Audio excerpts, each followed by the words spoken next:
Ang movie kung saan ay makikita natin ang isang lalaki na tumatakbo mula sa isang zombie apocalypse sa isang lungsod at hinahabol siya ng napakaraming mga zombie. Pero isang movie lang pala ito na kung saan ay makikilala natin ang isang batang lalaking si Akira at iniisip niya na mas mabuti pa ang ganitong buhay kesa ang magtrabaho sa office. At makikita natin na mag-aalas 4 na ng madaling araw at iniisip niya na dapat na siyang matulog dahil malapit na siyang pumasok, ngunit hiniling niya na sana ay wala ng trabaho at bigla siyang nakatulog. Makalipas ang 3 taon ay makikita natin si Akira na nag-uumpisa na siya sa kanyang bagong trabaho sa isang production company at excited na siyang magsimula. Pagkatapos ay nakilala niya ang isang magandang babae at nagpakilala ito na siya si Ettore mula sa accounting. Kinagabihan ay nakipag-inuman si Akira sa kanyang mga kasamahan. Pagkatapos ay tiningnan niya si Ettore dahil gustong-gusto niya ito kaya't mas lalo siyang ginanahan na magtrabahong mabuti upang magpasikat sa dalaga. Pagkatapos ng inuman ay dumiretso na sila sa office at nagpatuloy na sila sa pagtatrabaho hanggang alas 2 ng madaling araw, kaya't naisip ni Akira na parang may mali ngunit tila normal lang naman ito sa kanyang mga kasamahan. At makikitang halos nakatulog na siya sa office ng 2 araw nang walang uwian at sa wakas ay nagawa na rin niyang makauwi ng bahay. Pagka-uwi ay pagod na pagod siyang bumagsak sa kanyang kama at naisip niya na masyado na siyang inaabuso ng kumpanya. Nagising siya ng alas 6 ng umaga at kahit inaantok pa ay pinilit niyang gumayak at inisip na lang niya na kailangan na niyang makasanayan ito dahil ito ang pangarap niyang trabaho. At sa office ay malalaman natin na hindi binabayaran ng tama ng kumpanya ang mga empleyado at makikita din natin na palagi silang pinapagalitan ng kanilang chief. Ngunit sa kabila ng mga ito ay naka2 taon na si Akira sa kumpanya at nag-uumpisa na din siyang magkasakit at hindi na din siya nakakaligo. Pagkatapos ay kailangan niyang tapusin ng buong gabi ang trabahong iniwan ng umalis niyang kasamahan. Ngunit pinasaya naman siya ni Ettore dahil binigyan siya nito ng pagkain at ito ang dahilan upang magpatuloy siya sa kanyang trabaho. Pagkatapos ay tinawag si Ettore ng kanyang boss at malalaman natin na kalaguyo pala siya nito. Palaging gabing-gabi nang umuwi si Akira at nagtataka din siya kung bakit nagtatrabaho pa din siya sa kumpanya.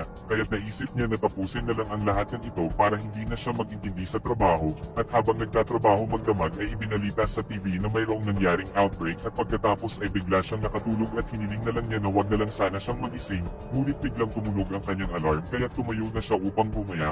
Pagkatapos ay nakita niya na nakalimutan pala niyang magbayad ng bill kaya't nagpunta siya sa manager, kung saan ay nakita niya na naging zombie na ang manager at bigla siyang inatake nito kaya't dagli siyang nagtatakbo, ngunit hinabol din siya ng napakaraming mga zombie sa labas, at biglang bumukas ang isang pinto sa kanyang harapan at tumama siya dito kaya't napagtanto niya na naging zombie na ang lahat, at paglabas ay nakita niyang nagkakagulo na ang lahat, ngunit ang tanging nasa isip lang niya ay hindi na niya kailangan pang magtrabaho kahit kailan at napahiyaw siya dahil sa wakas ay malaya na siya habang tumatalon palayo mula sa mga zombie.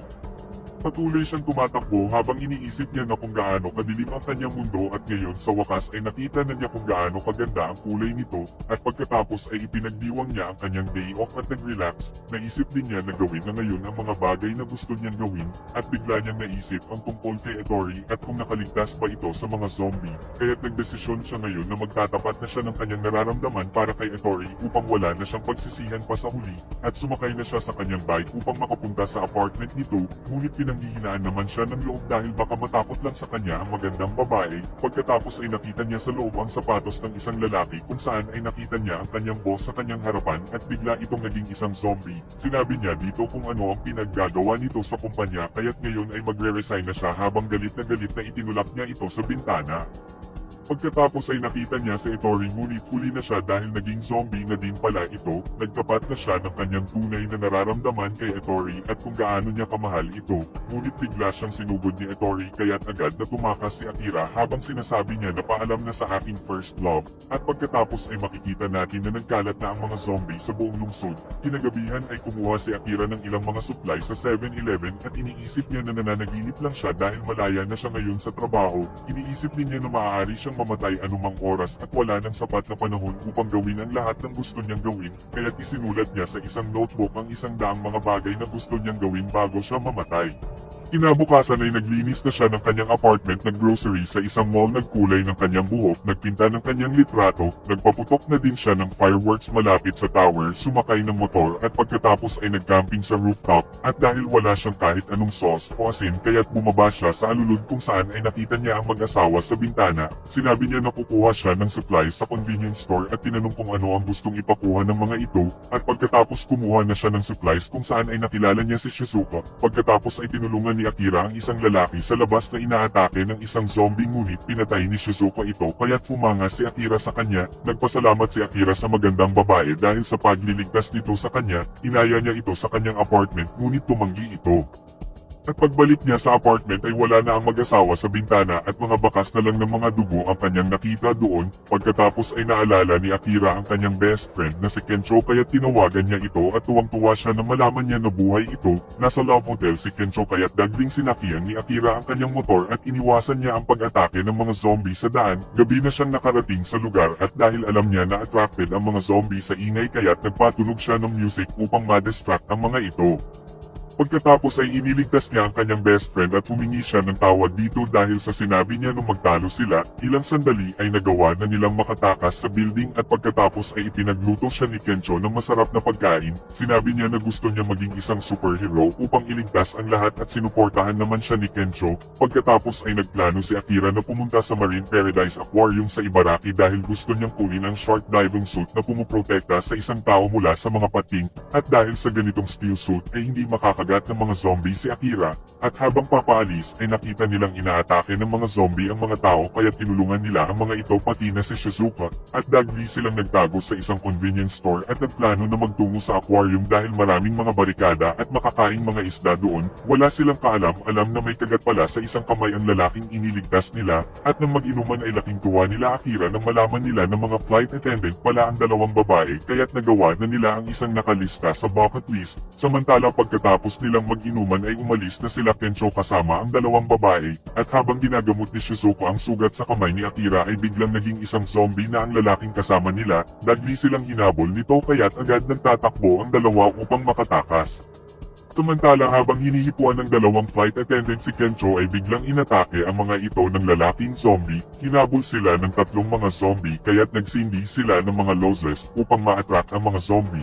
At sa wakas ay ligtas na silang nakalabas sa convenience store at agad na silang sumakay sa isang camper upang makapunta sa aquarium. Sinubukan nilang tapusin ang bucket list ni Akira bago sila makarating sa aquarium. Nag-surf yoga sila, nag-paragliding, nag-campfire at nag-relax sa isang hot spring habang umiinom ng sake. Nakarating na silang tatlo sa aquarium at nalaman ni Akira na ginawa itong shelter ng kanyang dating boss na si Chief Kisugi, at nandoon din ang mag-asawang nakita niya sa bintana. Nakita din niya na inaabuso ni Kisugi sila Kencho at Shizuka at gusto din siyang abusuhin ulit nito. Ipinakita sa kanila ni Kisugi ang zombie security team na panakot sa mga bandido dahil gustong salakayin ng mga ito ang kanilang food supply.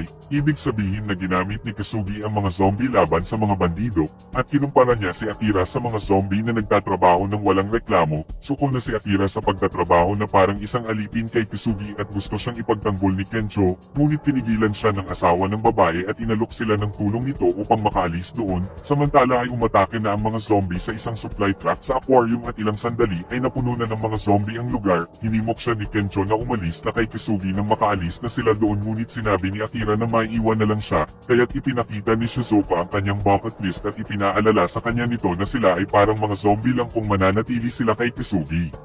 Naalala ni Akira ang lahat ng kanyang masaklap na pinagdaanan sa kumpanya kaya't nakinig siya kay Shizuka at agad siyang nag-quit kay Kisugi, at nang makita ni Kisugi ang mga zombie ay agad nang tumakas ito ngunit dagling nagtatakbo naman sila Akira sa shark exhibition room, at dahil kinain ng pating ang ilang mga zombie kaya't nagkaroon ito ng mga paa ng mga zombie at hinabol sila nito. Nang magtatakbo silang lahat ay biglang lumabas ito sa kanilang harapan kaya't pumasok sila Akira sa isang pinto habang naiwan naman si Kisugi sa labas. Nagpa siya si Akira na iligtas ang chief kaya't hinimok siya ni Kencho na magsuot ng isang short suit, at nang kakainin na ng zombing pating si Kisugi ay bigla itong sinipa ni Akira na nakasuot na ng superhero short suit. Inatake ulit siya nito ngunit tinulungan siya ni Kencho, at pagkatapos ay dinistract ni Shizuka ang mga zombie gamit ang ingay ng megaphone upang mahulog ang mga ito sa tubig. Inatake ulit sila ng pating at sinabi ni Shizuka na mayroong ultra-sensitive tool sa loob ng ulo ng pating para madetect ang prey nito. Sinabi niya kay Akira na basagin ang dalawang baterya nito sa ilong at dahil nakasuot naman siya ng steel suit ay makukuryente ito kaya't agad itong ginawa ni Akira at napatay na niya ang pating na zombie. At pagkatapos ng lahat ng kanilang mga paghihirap ay nagpasya na silang umalis doon, sinabihan silang mahina ni Kasugi at hindi nila kayang magtrabaho nang wala siya, ngunit hindi nila pinansin ang sinabi ni Kasugi at tumanggi na silang magtrabaho pa dito. Sinabi nilang mas magaling na leader si Akira dahil tumutulong ito sa kanyang mga tao sa halip na gawing isang alipin at pananggalang, nakiusap si Kasugi na wag nang umalis si Akira sa kanyang ngunit mas pinili nito na sumama na lang kay Kencho at Shizuka. At pagkatapos ay sinabi ni Akira kay Kencho at Shizuka na magdagdag sila ng kanilang mga gustong gawin sa bucket list. Pagkatapos ay isinulat ni Kencho na gusto niyang maging isang komedyante. Samantala ay isinulat naman ni Shizuka na gusto niyang maging isang doktor at ipinagpatuloy na nilang tatlo ang kanilang paglalakbay ng magkakasama.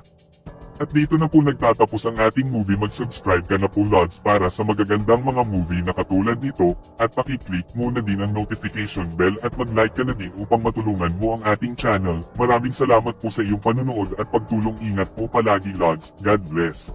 Subscribe for more videos. Thank you for watching. See you on my next video.